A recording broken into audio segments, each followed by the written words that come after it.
Hi, you might have found yourself in a dilemma where you've constructed your maximum likelihood tree or a time-scaled phylogenetic tree, and you realize that your tip labels are actually the genus and the species name, and therefore you're thinking around how do you actually make sure that the tip labels are italicized to make sure that you follow the rules of binomial nomenclature.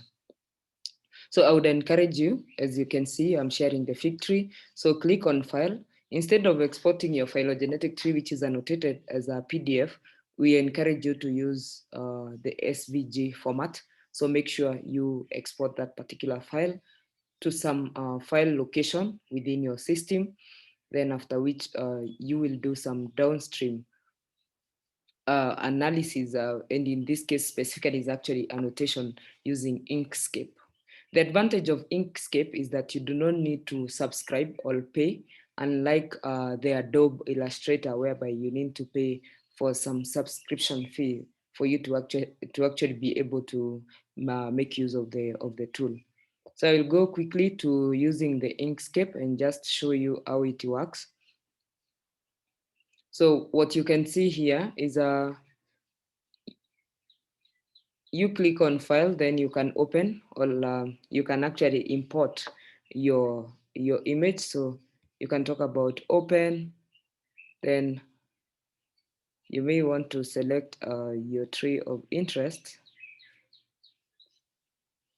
based on where again it is located.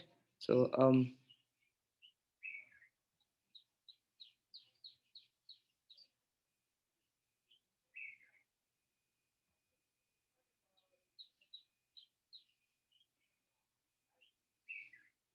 okay, so we can try a tree with fewer sequences. So we can try that.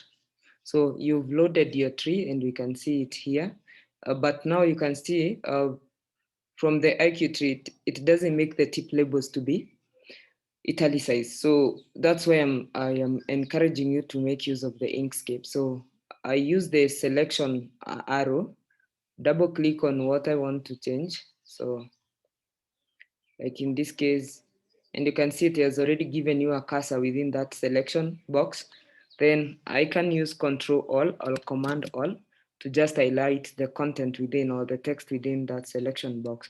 Then I can change it to italicized by clicking on Control I to mean italicized, or Command I if you're using a MacBook. And as you can see so far, now you can see this one sequence, the label here is actually italicized. So we can try some more and you can see, yeah. So if you look at it, it's italicized unlike the rest. We can try a conspicuous one to make sure that all of us are on the same page. So you can see again, you're able to change that. I can change these numbers, so I can actually highlight them, then change their font. So I may want to blow them. For instance, I don't like the way the scale looks like, so I highlight it, then I increase the font, for instance, to 12.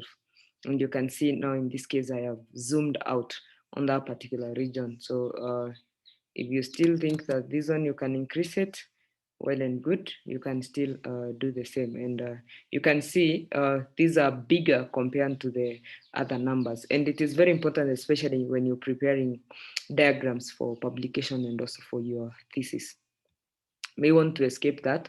So if you wanted to add some other notations, for instance, I want to highlight that this clade is very important, then I can use the circles, yeah, and click that, then you can navigate the circle wherever you may want to do and just move it. So probably I'm interested with this particular clade. If you don't like circles, you may actually want to use a star. So I can use a star, then just draw it here. Yeah, then escape, then from there, try and make it probably smaller if you're interested in making it smaller. But rather that's how you go about it. Then after that, you will click on your image to ensure that Yeah, and you can see the selection is all over the image. So any change or any additional feature that you've added is actually selected. Then this is the directory, that's the path, and this is the file name. You can as well change it if you're interested.